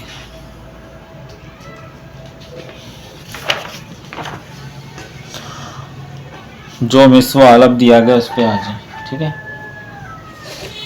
Probability of A after B, इसका फार्मूला क्या होता है, N of A intersection B over N of B. तो एन यानी तादाद ए इंटरसेक्शन बी की कितनी है, 1 2 3, और एन ऑफ बी कितनी है, 6। कटिंग करेंगे तो 1/2, ठीक है। अब जो उसने कहा था प्रूफ का probability of A after B, वो था प्रोबेबिलिटी ऑफ ए के। अब इसका आंसर 1/2 आया, तो प्रोबेबिलिटी ऑफ ए, अगर आप थोड़ा सा पीछे चले ना, ये देखें, ये भी क्या आया हुआ है, 1/2, तो ये प्रूव्ड हो गया। ओके, तो ये क्वेश्चन था 6.3 का, कंडीशनल प्रोबेबिलिटी कह लो या एंड वाला कह लो या इंडिपेंडेंट इवेंट्स कह लो। ये टोटल सैंपल स्पेस आ गया 2 का, दोनों को मल्टीप्लाई हमने कर लिया, और उसके बाद हमने और टोटल पहले देखा कि जमा करें तो ऑड वाले कौन कौन से बनते हैं, तो वो ये सारा सैंपल बन रहा था। इसकी प्रोबेबिलिटी निकाली, इसका सैंपल बटा टोटल सैंपल, फिर प्रोबेबिलिटी बी का सैंपल निकाला, दोनों का इंटरसेक्शन निकाला। तो probability of A after B का फार्मूला क्या था, N of A intersection B over N of B. तो ये इस तरह हमने प्रूफ कर दिया, ठीक है। एक्सरसाइज 4.3 हमारी छोड़ गई है और क्वेश्चन नंबर 10 हम खोलने लगे। कहता है 2 अर्न्स, अर्न्स कहते हैं सराही टाइप बर्तन होता है। कहता है उसके अंदर 3 वाइट हैं, 7 रेड हैं, 15 ब्लैक हैं। कोई भी ये बताया नहीं हुआ कि उसके अंदर ये क्या चीज़ें हैं, बॉल्स हैं नीचे का। और दूसरे में 10 वाइट हैं, 6 रेड हैं, 9 ब्लैक बॉल्स हैं। 1 ball is drawn from each, और उनमें से एक बॉल निकाली है। प्रोबेबिलिटी निकाले कि दोनों बॉल यानी दोनों में से एक एक निकाली है, तो वो दोनों क्या हो, सेम कलर क्यों है, इसकी प्रोबेबिलिटी निकालें। तो शुरू करते हैं। जो बच्चे ऑनलाइन देख रहे होते हैं तो उनके लिए यह है कि मैं ये बिजनेस स्टार्ट तो हो गई है, काउंटिंग का भी मैंने कोर्स शुरू किया है, वो भी आप ज़रूर देखें। और चूँकि आप बैंकिंग फील्ड से रिलेटेड हैं तो कंप्यूटर भी आपको आना चाहिए। कंप्यूटर के word, excel, MS office, power point, इसकी मैंने कोर्सेज अपलोड किए हैं, आप वो भी ज़रूर विज़िट करें। और इंग्लिश को आपकी वैसे ही अच्छी होनी चाहिए, इंग्लिश कोर्स भी मैंने शुरू किया है इसी चैनल पे, उसकी वीडियो भी आप ज़रूर देखें, ठीक है जी। अब अर्न 1 यानी पहला बर्तन जो है उसमें जो वाइट हैं वो 2 हैं, 3 है, रेड 7 है, ब्लैक 15 है। टोटल जो है वो 25 है, और अर्न 2 यानी दूसरा जो बर्तन है उसमें 10 वाइट है, 6 रेड है, 9 ब्लैक है और टोटल ये भी 25 है। तो इवेंट क्या है, लेट जो इवेंट है उसको हम ए कह लेते हैं कि जो इवेंट ए है वो क्या है, both balls are of same color, कि उन दोनों का कलर क्या है, सेम है। ठीक है, तो कैसे निकालेंगे, probability of A equal to, अब प्रोबेबिलिटी यानी पहली भी वाइट इंटरसेक्शन दूसरी भी वाइट, ठीक है, यानी पहले बर्तन में से जो निकाला है वो भी वाइट और जो दूसरे में से निकाला है वो भी वाइट, प्लस हो सकता है जो पहले में से निकाला है वो भी रेड है, इंटरसेक्शन जो दूसरे में से निकाला है वो भी रेड है, या जो तीसरा है हो सकता है कि वो ब्लैक हो और दूसरा भी ब्लैक हो, तीनों में से कोई भी हो सकता है ना, वाइट 1 वाइट 2, यानी हो सकता है जो हमने पहली बॉल निकाली है दोनों में से वो दोनों वाइट हों, दोनों रेड हों, दोनों ब्लैक हों। ठीक है, इसको लहदा कर लें, प्रोबेबिलिटी ऑफ, इसको शॉर्ट फॉर्म में ऐसे भी लिख सकते हैं, white 1 multiply probability of white 2, probability of red 1 multiply probability of red 2, probability of first black multiply probability of second black. Okay हो गया जी।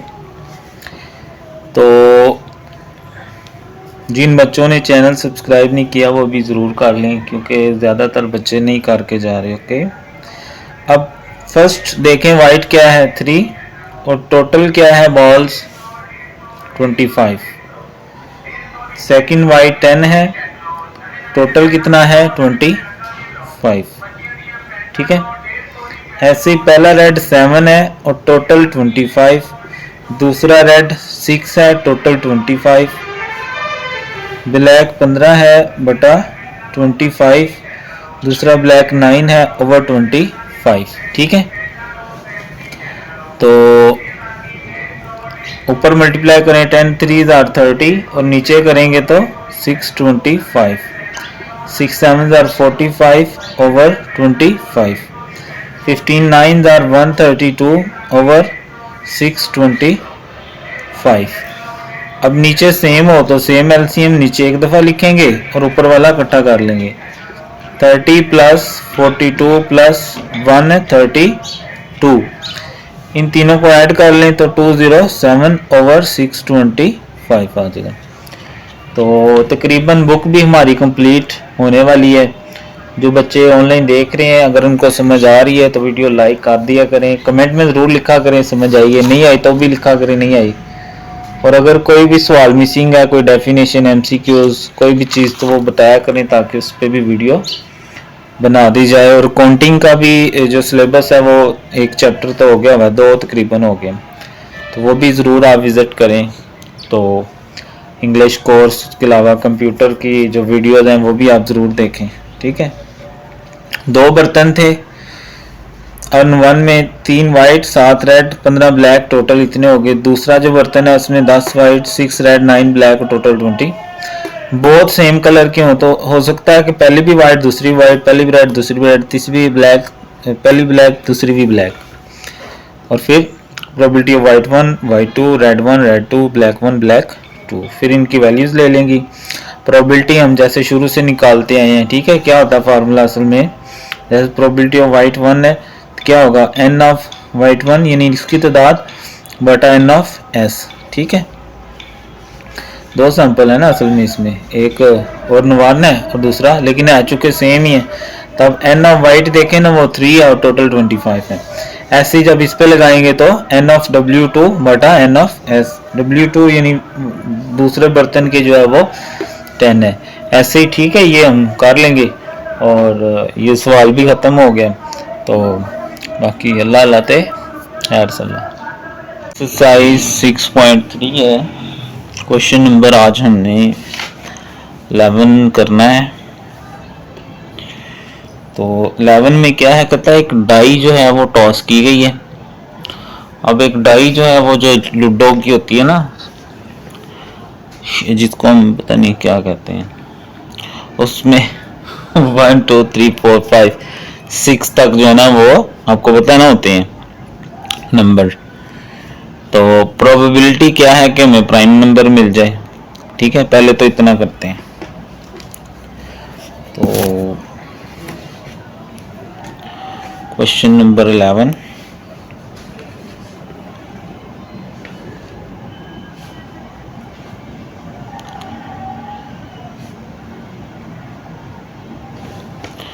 तो सबसे पहले आएगा सैंपल। जो डाई थ्रो करेंगे तो क्या क्या आ सकता है, 1 आ सकता है, 2 3 4 5 और 6, यानी कि ये आ सकते हैं। उसके अलावा मैं थोड़ा सा आगे कर लेता हूँ ऐसे। अब इनमें से जो प्राइम नंबर हैं उनकी देखते हैं क्या है। तो लेट करते हैं कि जो ए है वो इक्वल टू है प्राइम नंबर।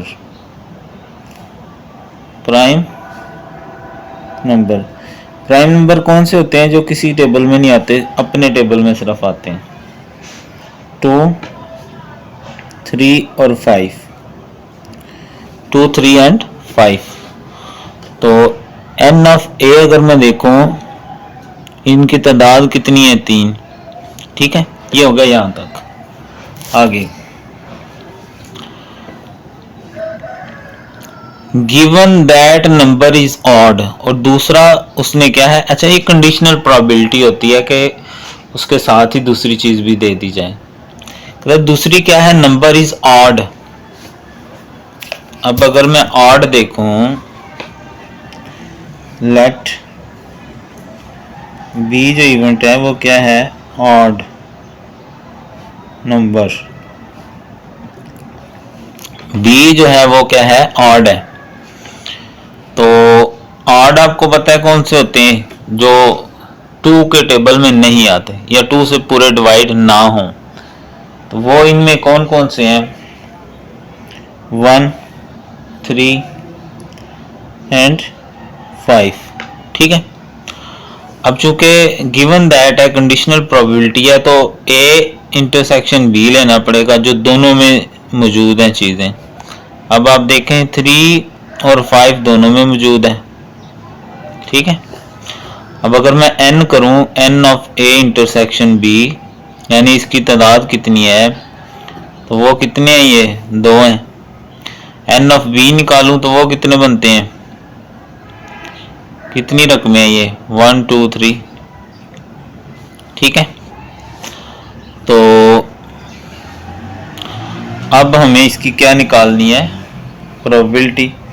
गिवन दैट जब वर्ड आएगा तो कंडीशनल प्रोबेबिलिटी है, इसके लिए क्या फार्मूला होगा, probability of A after B. पीछे भी हमने ये फार्मूला लगाया था, N of A intersection B, और नीचे क्या आ जाएगा, ये वाला बी वाला। ठीक है, एन ऑफ बी। तो n यानी तादाद ए इंटरसेक्शन बी की कितनी है, 2, और बी की तादाद कितनी है, 3। तो ये आ गया हमारा probability of A after B. ठीक है, छोटा सा क्वेश्चन था। उसने कहा कि एक डाइस थ्रो की गई है, तो डाइस का जो सैंपल है वो हमें दिया गया है, यानी हमें पता होता है ना डाई में क्या क्या होता है, 1 2 3 4 5 6 तक हो सकते हैं।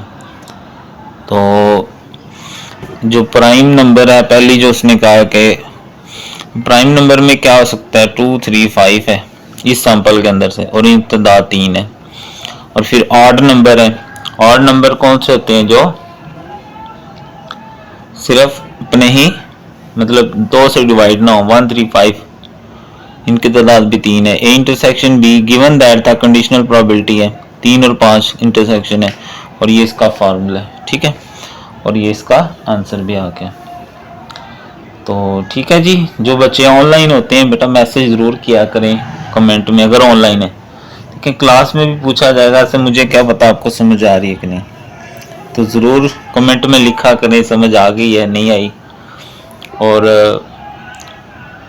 इसी चैनल पे मैं काउंटिंग भी शुरू किया है, आप उसके लेक्चर भी ज़रूर देखें, वीडियो को लाइक भी कर दिया करें। और जो बच्चे चूँकि कंप्यूटर सीखना ज़रूरी है, कंप्यूटर के कोर्सेज भी शुरू हैं, वो भी आप ज़रूर वीडियो लें।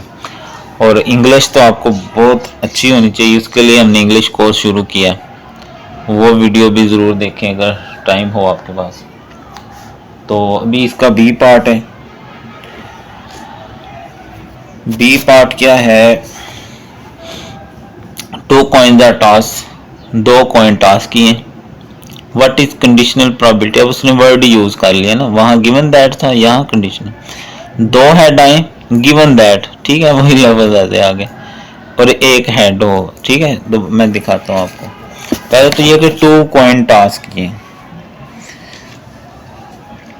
आमतौर पे जब हम 1 कॉइन टॉस करेंगे ना, तो यह आता है हेड, यह आता है टेल, और दोबारा करें तो फिर दोबारा हेड आ सकता है या टेल आ सकता है। ऐसे ही इसके साथ हेड और टेल आ सकता है। तो सैंपल बनेगा head head, head tail, tail head, tail tail, ठीक है। तो सैंपल हमारा आ गया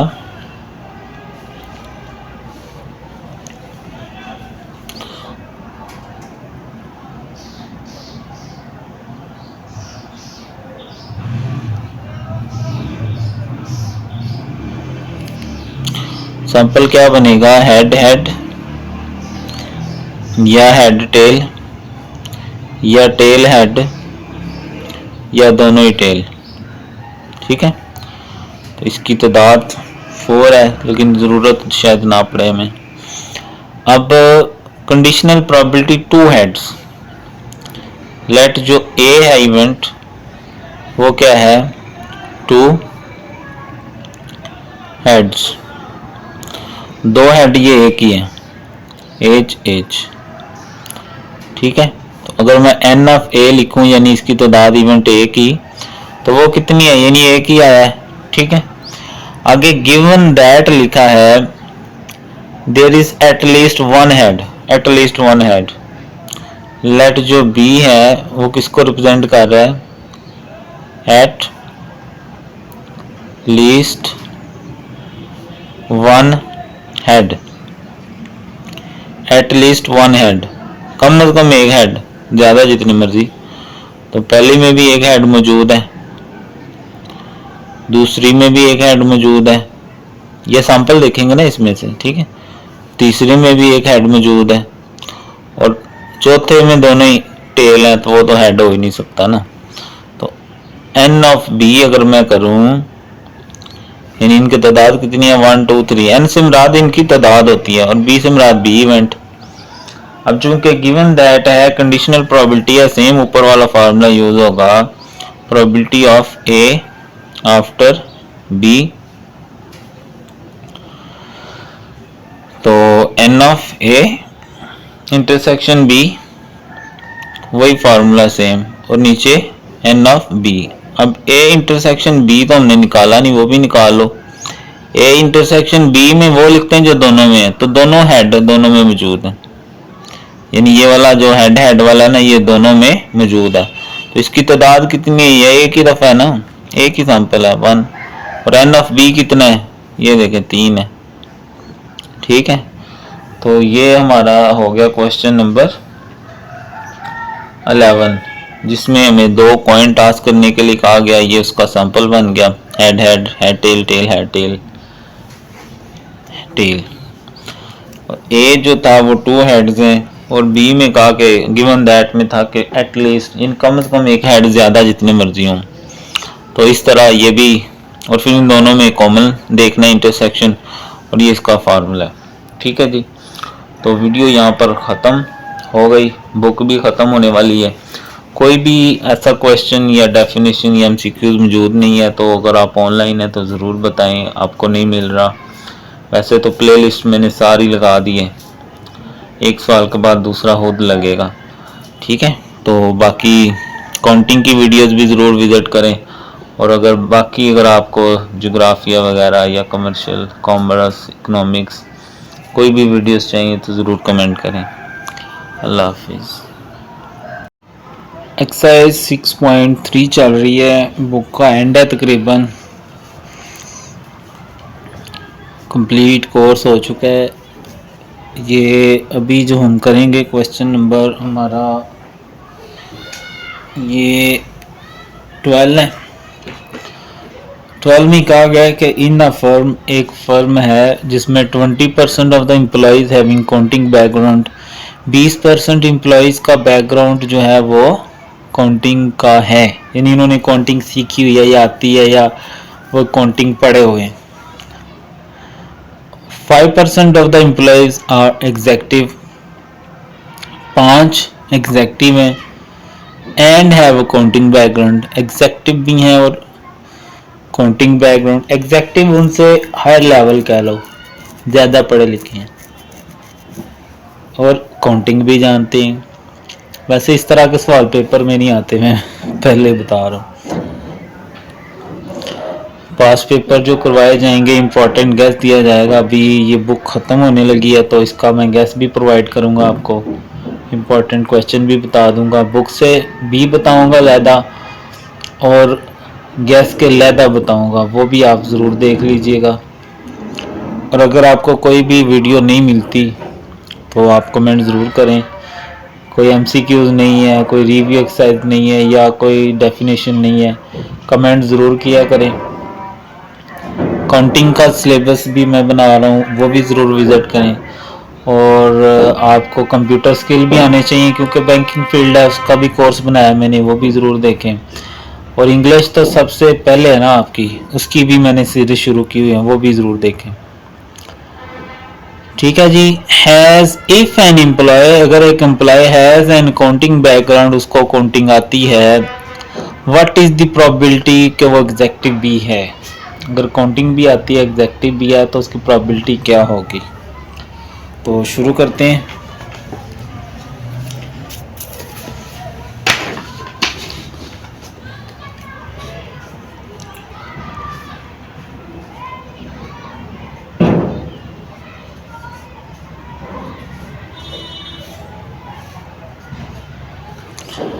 ठीक है, तो लेट जो ए है, क्या है कि ए वाले वो हैं जिनकी काउंटिंग बैकग्राउंड है विद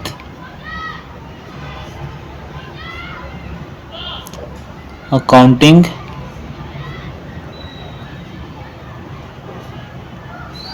बैकग्राउंड।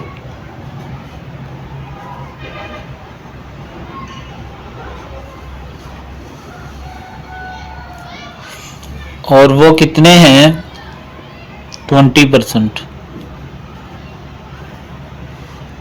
अगर परसेंटेज ख़त्म की जाए तो 100 डिवाइड होता है, एक ज़ीरो इससे कट जाएगा तो ये आ जाएगा 0.2, ठीक है। दूसरा क्या है, लेट जो बी है वो क्या है, एन एग्जेक्टिव, बी क्या है, एक एग्जेक्टिव है। तो 5% employee executive and accounting background also, हाली एग्जेक्टिव का नहीं बताया हुआ, ठीक है। हाँ, अकाउंटिंग और एग्जेक्टिव जो दोनों चीज़ें रखते हैं उनका बताया गया है, ठीक है।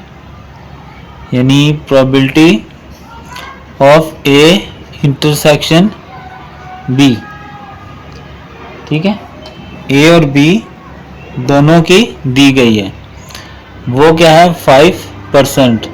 ए से मुराद काउंटिंग है ना और बी से मुराद हम एग्जैक्टिव ले रहे हैं, तो दोनों का इंटरसेक्शन वाला यानी काउंटिंग भी एग्जैक्टिव दोनों में है वो 5% है। परसेंट खत्म करेंगे तो 100 लगेगा, 2 जीरो हैं, 2 इंचों के बाद इशारिया होना चाहिए।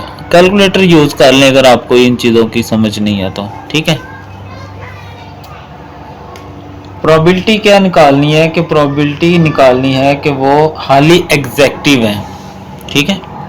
एग्जैक्टिव के लिए हमने क्या यूज़ किया, प्रोबेबिलिटी ऑफ बी, लेकिन हमें जो डाटा दिया गया है हाली एक तो काउंटिंग का दिया गया है और दूसरा एग्जैक्टिव और काउंटिंग दोनों का क्या दिया गया है, इंटरसेक्शन यानी कि, तो बी आफ्टर ए, ठीक है। यानी probability of executive after a, यानी ए से मुराद काउंटिंग है, यानी काउंटिंग वाले निकाल के हमें एग्जैक्टिव चाहिए। तो जैसे पीछे ये आप फार्मूले लगाते आए हो, probability of A intersection B, और नीचे ये जो बाद वाला होता है ना ये नीचे आता है प्रोबेबिलिटी ऑफ ए। तो इसकी हमें दी गई है 0.05 और नीचे वाले की है 0.2, ठीक है, 20 लगाएं तो जितने मर्जी जीरो लगा लें, मेन चीज़ ये पॉइंट होता है। इनको डिवाइड करेंगे तो ये 0.25 आ जाएगा हमारे पास, 0.25, ठीक है। तो ये था जी हमारा क्वेश्चन नंबर 12, जिसमें कहा गया था कि एक फर्म है, उस फर्म में हमारे पास कुछ एम्प्लॉयज हैं जिनकी जो बैकग्राउंड है वो अकाउंटिंग की है, ठीक है।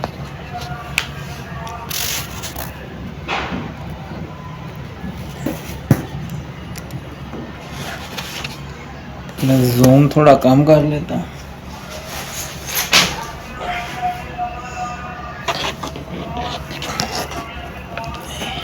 ठीक है, नहीं जी पूरा नजर आ रहा है। अब ए क्या है कि उनकी काउंटिंग बैकग्राउंड है वो 20% है और 100 से डिवाइड करेंगे 0.2 आ गया। और बी कौन से हैं, जो एग्जैक्टिव हैं, उनसे ऊपर हैं, हायर लेवल के हैं। उन दोनों का कहा गया कि एग्जैक्टिव भी हैं और काउंटिंग बैकग्राउंड 5% वाले हैं। तो हाली एग्जैक्टिव निकालो, बी माइनस ए कह लो, बी आफ्टर ए कह लो। बी से मुराद एग्जैक्टिव है, ए से मुराद काउंटिंग वाले हैं। फार्मूला क्या आ जाएगा, प्रोबेबिलिटी ऑफ ए और सेक्शन बी जो दोनों है बटा काउंटिंग वाले, दोनों को डिवाइड करेंगे 0. ये हमारा आ जाएगा 0.25, ठीक है। तो ये सवाल पूरा हो गया। जो बच्चे ऑनलाइन होते हैं समझ आने की सूरत में वीडियो को लाइक करें, कमेंट में ज़रूर लिखा करें, और जो चीज़ें मैंने वीडियो के शुरू में बताई हैं वो भी ज़रूर करें आप लोग, ठीक है। वर्ड, एक्सेल, पावर पॉइंट, इनके कोर्सेज भी। तो वो चैनल ये है कि आप पेपर्स के बाद ज़रूर विज़िट करें इनको, और काउंटिंग की वीडियोस तो भी आप साथ साथ विज़िट कर सकते हैं, ठीक है जी। एक्सरसाइज 6.3 चल रही है हमारी। क्वेश्चन नंबर 13 है। तो इसमें हमें कहा गया है एक बॉक्स में 4 बैड है एंड 6 गुड ट्यूब्स। बैड का मतलब खराब है, गुड का मतलब ठीक है, चल रही है। 2 आर ड्रॉन आउट टुगेदर, उनमें से 2 हमने टुगेदर यानी इकट्ठी निकाली हैं। 1 आफ्टर 1 कह लें, पहले एक निकाली फिर दूसरी निकाल ली। 1 ऑफ देम इज सेलेक्टेड, पहले एक निकाली, and found to be good, और वो गुड निकल आई।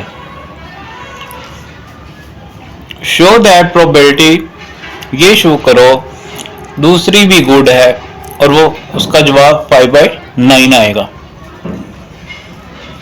ठीक है। एक बॉक्स में टोटल 10 ट्यूब्स हैं, 4 खराब हैं, 6 सही हैं, 2 निकालनी है, तो उनकी प्रोबेबिलिटी निकालें।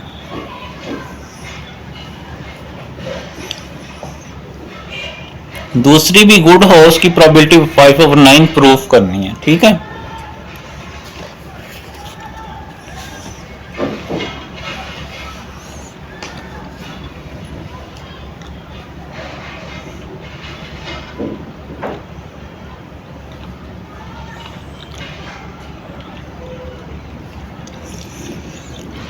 और ये लास्ट क्वेश्चन है इस बुक का, एक्सरसाइज 6.3 का, ठीक है।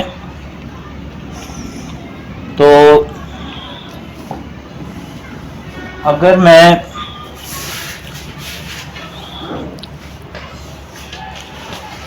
देखूं तो टोटल बाल्स जो हैं 2 ट्यूब्स निकाली गई हैं। अब देखें मैं क्या करता हूं, अब जो गुड बाल्स है ना ट्यूब्स हैं वो 6 हैं, टोटल 10 हैं। तो अगर मैं पहली ट्यूब निकालता हूं, वो अगर गुड है तो उसकी आएगी 6/10, और जो दूसरी रह गई 4 बैड है, एक निकल गई ना, 1 आफ्टर अदर निकालनी है, वो आ जाएगी 9।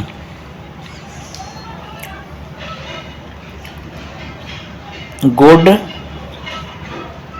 6 है, बैड 4 है, और जो टोटल है वो 10 हो जाएगा।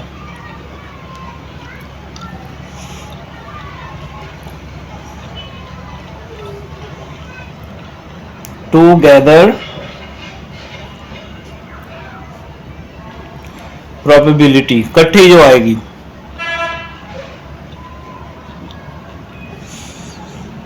अगर मैं पहली निकालूं वो अगर गुड निकल आई तो 6 में से 10 चांसेस हैं, दूसरी हो सकता है बैड हो जाए तो 4, यानी बैड 4 है ना, पहली एक निकल चुकी है तो 9 रह जाएंगी, जमा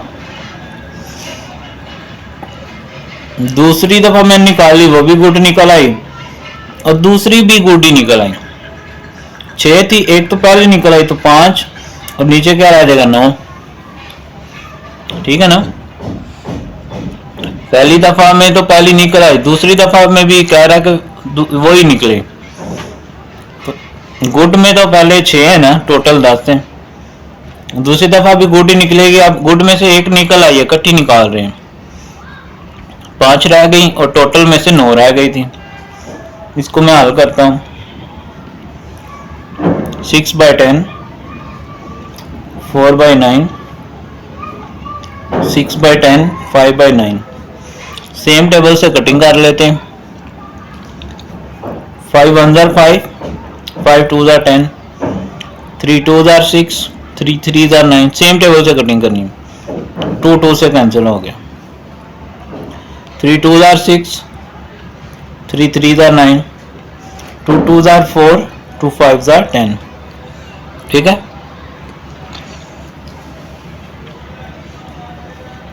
ऊपर बचा 2 2s are 4, नीचे बचा 5 3s are 15, यहां बचा 1, नीचे बचा 3, यहां हम एलसीएम करना है, 15 और 3 को रफ में ले जाएं,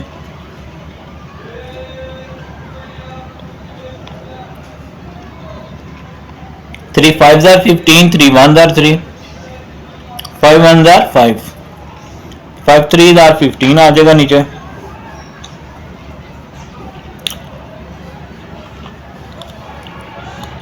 फिफ्टीन का टेबल पढ़े, 15 आए, 15 1s are 15, 4 1s are 4, plus 3 5s are 15, 5 1s are 5, तो ये आ गई 9/15 जब दोनों गुड निकलेंगी। तो अब जो हाली दोनों गुड की प्रोबेबिलिटी है वो देखें, गुड ट्यूब प्रोबेबिलिटी, वो देखें फर्स्ट की 6/10 है और दूसरी की है 5/9। कटिंग करें 5 2 ज़ा 10, 3 2 ज़ा 6, 3 3 ज़ा 9, 2 2 से गया, ऊपर 1 आएगा और नीचे 3। ठीक है, अब जो प्रूफ है उसकी तरफ आए। ये वैसे यहां भी हमने किया, इसके अंदर भी यही वाला है।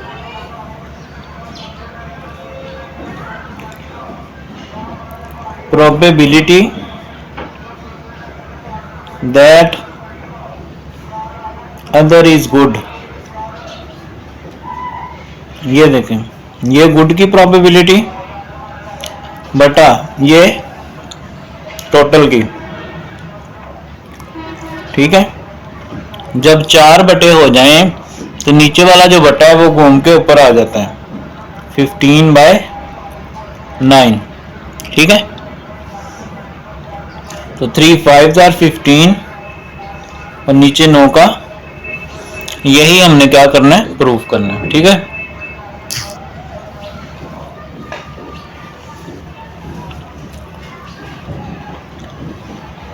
छह गुड ट्यूब थी, 4 बैड थी, टोटल 10।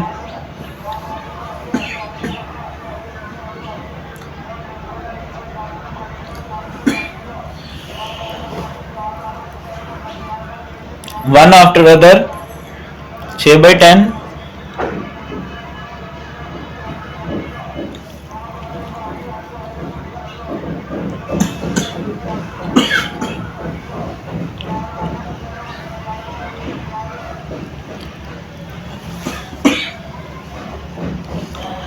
पहली 6/10 होगी, दूसरी 4/9 रह जाएगा क्योंकि बैड की देख रहे हैं हम। दूसरी भी गुड ही निकालनी है तो पहली 6 गुड है, फिर 5 रह जाएंगी और ये 9 रह जाएंगी। कटिंग शटिंग करके 9/15। हाली जो दोनों गुड है उनकी ये प्रोबेबिलिटी है। चांस निकालने के लिए दोनों को डिवाइड करेंगे और ये आंसर आ जाएगा। ठीक है, बुक तकरीबन कंप्लीट हो गई है। फिर भी कोई भी ऐसा क्वेश्चन है जो आपको नहीं मिलता तो आप ज़रूर बताएं, मैं उस पर कोशिश करूँगा वीडियो ज़रूर बनाऊँ। और बाकी आपको पता ही क्या करना है। अल्लाह हाफिज़।